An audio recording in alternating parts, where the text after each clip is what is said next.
banyak kerutan di wajahnya karena mikirin rakyat.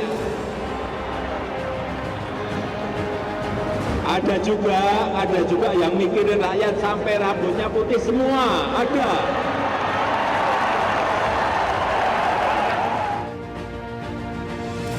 Ganjar siap? Untuk bangsa dan negara ini yang pasti tidak siap. Pada jam 13.45 dengan mengucapkan Bismillahirrohmanirrohim menetapkan Saudara Ganjar Pranowo sekarang adalah Gubernur Jawa Tengah sebagai kader dan petugas partai untuk ditingkatkan penugasannya sebagai calon Presiden Republik Indonesia dari Partai Demokrasi Indonesia Perjuangan. Sebuah kehormatan buat saya mendapatkan penugasan sebagai partai.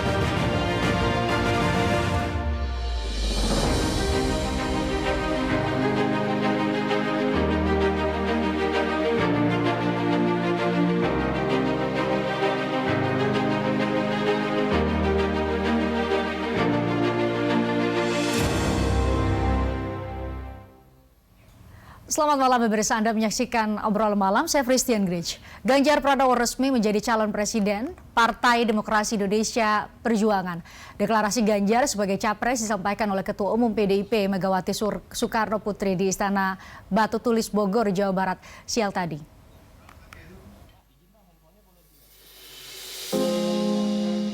Akhirnya Partai Demokrasi Indonesia Perjuangan menetapkan Ganjar Pranowo sebagai calon presiden yang akan diusung dalam Pilpres 2024.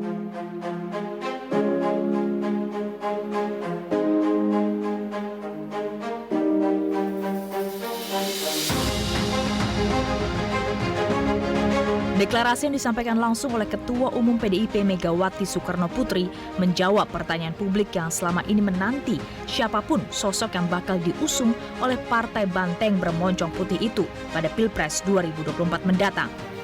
Ternyata kader internal terbaik PDIP yang dipilih Mega adalah Ganjar Pranowo.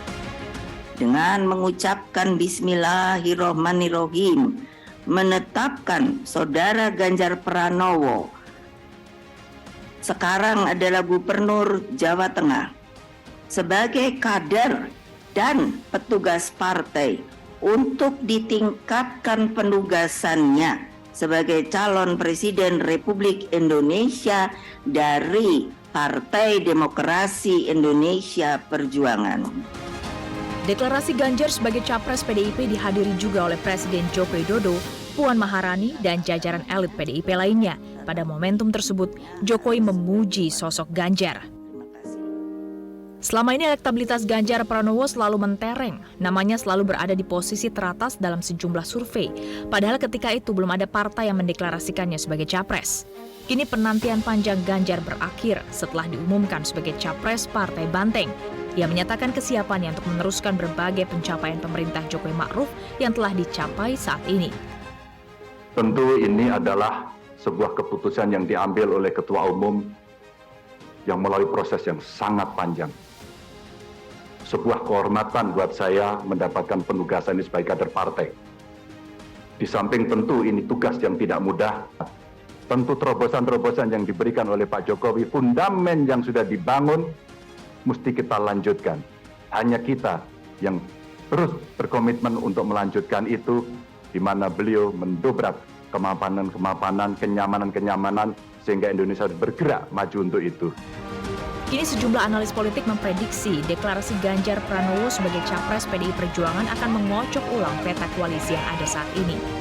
Jika kini kendaraan politik Ganjar telah jelas, lantas siapa sosok wakil presiden yang pas? Saya ajak Anda ngobrol dengan sejumlah narasumber, ada yang bergabung di studio dan ada juga yang bergabung secara virtual. Saya perkenalkan terlebih dahulu yang bergabung di studio, ada Direktur Eksekutif Fixpol Indonesia, Muhammad Anas. Bang Anas, terima kasih sudah join di Obrolan Malam. Kemudian ada analis politik lain yang bergabung secara virtual, ada Yunarto Wijaya, Direktur Eksekutif Carta Politika Indonesia. Selamat malam Mas Toto. Selamat malam, Christian. Terima kasih sudah join. Kemudian ada politisi PD Perjuangan Ansy Lema dan Wakil Ketua Umum Partai Amanat Nasional Viva Yoga. Selamat malam Bang Ansy, Pak Viva Yoga. Selamat malam, Christian. Ya, selamat malam. Terima kasih sudah join. Saya ke yang di studio dulu ya, sudah datang ke studio nih. Bang Anas, ini banyak yang tidak menyangka karena pengumuman itu kan berubah-berubah. Kemarin mungkin kita sempat berharap ini di saat HUT PDIP, kemudian bergeser lagi katanya setelah Lebaran, dan ternyata hari ini di momentum Hari Kartini. Kenapa momentumnya sekarang? Menurut Anda apakah ada alasan tertentu atau pengaruh tertentu? Ya, baik Mbak Christian, pertama saya ucapkan selamat ke Mas Ganjar Pranowo. Hari ini telah ditetapkan sebagai calon presiden dari PDI Perjuangan, dan tentu penetapan Mas Ganjar ini tentu akan banyak mempengaruhi bahkan merubah konstelasi politik baik di internal partai masing-masing maupun koalisi yang sedang terbangun hari ini. Sudah pasti mengubah. Nah, pertama yang perlu kita pahami bahwa dari pengumuman di siang tadi di Istana Batu Tulis, ada dua kejutan menurut saya yang disuguhkan oleh PDI Perjuangan. Pertama adalah kejutan momentum, ya, bahwa di mana hari ini masyarakat Indonesia khususnya umat Islam yang lagi antusias untuk menyambut Idul Fitri, tiba-tiba ada situasi politik nasional yang kemudian mungkin yang lagi sedang mudik, lagi tiba-tiba mungkin putar video, dengar radio dan melihat pengumuman Mas Ganjar. Pertama, kejutan pertama tentu kejutan momentum, bahwa memang di awal-awal sedianya mungkin PDIP akan mengumumkan calon presidennya di bulan Juni, di bulan Bung Karno, ya. 1 Juni katanya. 1 Juni. Namun ini yang menarik diumumkan hari ini, ya. Hari ini adalah bagi umat Islam adalah hari kemenangan. Jadi starting PDI Perjuangan ini momentumnya sangat tepat dan mungkin ingin membawa berkah hari kemenangan Idul Fitri bagi umat Islam. Yang kedua, kejutan yang kedua adalah kejutan kehadiran Pak Jokowi di saat pengumuman PDIP Perjuangan di mana Mas Ganjar ditetapkan sebagai calon presiden. Maknanya apa menurut Jadi Anda? kehadiran Pak Jokowi ini akan mengubur persepsi publik bahwa ada perbedaan selera figur antara Pak Jokowi dan Bu Megawati. Ya, kalau kita lihat di backdrop rapat terbuka yang diperluas tadi di Istana Bogor, ada foto Bu Megawati, Bung Karno, dan ada Pak Jokowi. Temanya solid bergerak untuk Indonesia Raya. Jadi ini mengubur persepsi bahwa ada perbedaan selera itu. Artinya bahwa Bu Mega dan Pak Jokowi satu selera dalam figur capres mendatang. Yang kedua, kehadiran Pak Jokowi di pengumuman Mas Ganjar sebagai calon presiden ini tentu menutup spekulasi dukungan politik Pak Jokowi terhadap calon-calon presiden yang lain. Karena kita melihat di beberapa tahun belakangan ini bahwa hampir semua calon presiden dan calon wakil presiden itu memburu restu dan dukungan Pak Jokowi. Ya. Nah, tiba-tiba pengumuman Mas Ganjar sebagai calon presiden PDI Perjuangan, Pak Jokowi justru hadir di situ. Jadi ini luar biasa menurut saya. Jadi Anda menduga setelah ini Pak Presiden tidak akan memberikan narasi dukungan atau endorse istilah hari-hari ini kepada sosok-sosok lain selain Ganjar Pranowo, karena dari satu platform partai, dari satu partai yang sama, dan kehadiran Presiden punya banyak makna menurut Anda. Dan yang menarik juga pada pengumuman tadi, bahwa Bu Megawati sebagai ketua umum itu 3 kali mengulangi bahwa kader harus disiplin. Ini tentu luar biasa. Pak Jokowi adalah bagian keluarga besar PDI Perjuangan, dan tentu bahwa dalam partai juga ada kelompok-kelompok kecil, mungkin ada yang menerima Mas Ganjar sebagai calon presiden, mungkin ada juga kelompok lain yang tidak. Tapi kalau kita melihat dari data survei bahwa mayoritas pemilih daripada PDI Perjuangan itu ceruk pemilihnya cenderung memilih Ganjar Pranowo sebagai calon presiden. Jadi tentu apa yang diputuskan oleh Bu Megawati ini tentu ada jejak pendapat di kalangan pemilih-pemilih PDI Perjuangan. Yang kedua tentu sudah melalui proses rembuk internal pengurus partai. Dan saya melihat bahwa Mas Ganjar hari ini telah melewati masa ujian. Ya, saya lihat Bu Megawati ini luar biasa cara menguji Mas Ganjar selama ini, seolah-olah bukan Mas Ganjar, ada tokoh lain yang akan disusun. Ternyata Bu Mega ini betul-betul menguji kesabaran dan menguji sikap politik Mas Ganjar. Dan Mas Ganjar sudah lulus hari ini, makanya diumumkan sebagai calon presiden PDI Perjuangan. Saya ke Mas Toto. Mas Toto mungkin bisa ditampilkan supaya pemirsa bisa lihat Mas Toto yang juga saya harapkan bisa memberikan analisisnya. Secara spesial kalau kita dengarkan pidato Pak Ganjar adalah bilang terima kasih secara khusus itu ke Bu Puan Maharani, ya. Itu disampaikan secara khusus. Kan hari-hari ini termasuk juga dengan Mas Toto, dengan Bang Anas ya, kita bicara mengenai ada dua sosok sebelumnya yang mungkin kita diprediksi oleh publik akan menjadi bakal capres dari PDIP, tapi akhirnya kemudian ada Ganjar Pranowo. Anda juga sepakat bahwa hari ini pesan utamanya adalah ada soliditas di internal Partai Demokrasi Indonesia Perjuangan. Selain tadi ada Pak Jokowi juga hadir, Mbak Puan juga ada di situ, bahkan disebut secara spesial tadi saya sebutkan oleh Pak Ganjar Pranowo di pidatonya. Iya, saya pikir ada 3 hal yang berhasil dibantah ya oleh PDI Perjuangan dan Ibu Mega dengan peristiwa yang hari terjadi. Yang pertama adalah anggapan dan analisis yang mensimplifikasi bahwa Ibu Mega tanda kutip ya cenderung akan memilih ego politiknya untuk memilih anaknya sendiri, atau misalnya sudah pasti Bung Karno ini kan sedang berbicara mengenai ego politik. Dan kalau kita lihat ternyata Ibu Mega 2 kali pula membantah hal tersebut. 2014 ketika dia merelakan dirinya tidak maju, memberikan kepada Pak Jokowi, dan kemudian sekarang kepada Ganjar Pranowo, bukan Bung Karno. Artinya itu secara tidak langsung kan membantah anggapan bahwa Ibu Mega tidak pernah dengerin survei.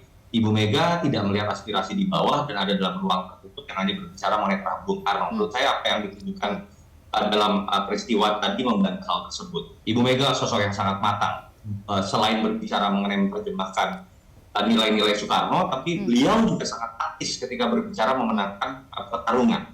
Itu yang pertama. Yang kedua, kehadiran Pak Jokowi membantah juga isu yang beredar yang mengatakan bahwa Pak Jokowi akan berbeda sikap politiknya dengan Ibu Mega. Apalagi misalnya banyak yang menggoreng dikaitkan dengan situasi pasca sikap PDI Perjuangan dan Ganjar tentang kehadiran Israel dalam Piala Dunia U20. Dan muncul isu koalisi besar yang seakan-akan mengatakan akan minus PDI Perjuangan. Kehadiran Pak Jokowi hari ini saya pikir, dan bukan hanya berhenti pada kehadiran. Tadi saya pikir kalau kita lihat dalam pidatonya ada sentuhan personal. Pak Jokowi tidak membaca teks dan mengatakan, saya tahu Pak Ganjar ini orang yang dekat dengan rakyat, turun langsung dan sangat ideologis. Dan ditambah kalau kita lihat tadi menarik, langsung diajak naik satu mobil dan naik satu pesawat, pulang balik kampung mudik ke Solo gitu ya. Dan katanya kabarnya besok juga akan sholat bersama. Itu juga sebuah simbol politik yang menurut saya sangat kuat, bukan sekedar Pak Jokowi ingin hadir karena ada tugas dari partai untuk kemudian mengikuti pengumuman Ganjar Pranowo. Yang kedua. Yang ketiga juga menarik, kehadiran Mbak Puan itu juga membantah sebagian analisis atau WhatsApp yang beredar yang kemarin mengatakan Mbak Puan belum terima dengan keputusan yang akan dikeluarkan oleh Ibu Mega terkait dengan Ganjar Pranowo karena beliau adalah kompetitor tanda kutip seperti itu. Kehadiran Mbak Puan, bahkan kalau teman-teman netizen yang follow Mbak Puan mungkin tadi melihat Mbak Puan posting di IG-nya selfie bersama dan menyebutkan sosok-sosok yang hadir, ada Pak Jokowi, ada Ibu Mega, ada Mas Nanang, dan ada juga Ganjar Pranowo sebagai calon presiden. Itu yang menurut saya sebuah peristiwa besar yang kalau kita lihat di tahun 2014 pun menurut saya simbol politiknya tidak sekuat ini, karena memang konfliknya juga tidak sekuat ini, tapi menurut saya menarik menunjukkan bahwa Ibu Mega, Mbak Puan, Mas Ganjar, dan PDI Perjuangan adalah politisi-politisi matang yang membentuk partai juga dengan sangat matang sebagai salah satu partai ketua. Apresiasi buat Bung Arsilet.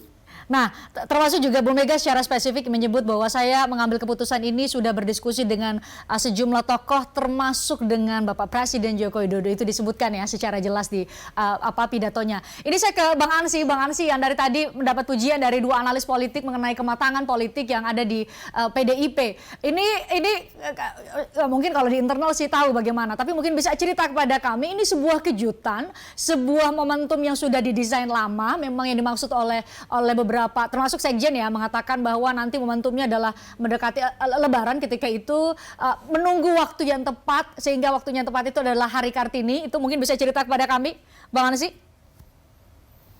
Ya, yang pasti bahwa proses ini menunjukkan bahwa Ketua Umum PDI Perjuangan Ibu Megawati Soekarno Putri itu betul-betul menggunakan hak prerogatif beliau sebagai Ketua Umum yang mendapatkan mandat dari Kongres 5 PDI Perjuangan untuk menentukan calon presiden. Secara jujur, informasi mengenai pengumuman Mas Ganjar Pranowo sebagai calon presiden yang diusung oleh PDI Perjuangan ini tidak terlalu diketahui oleh kader secara meluas, karena memang kemarin Sekjen Mas Hasto hanya memberikan pesan bahwa kader siap-siap saja. Kapan-kapan Ibu bisa akan mengumumkan calon presiden dari PDI Perjuangan ini. Namun ada satu hal penting, bahwa proses penentuan calon presiden ini bukanlah proses yang instan.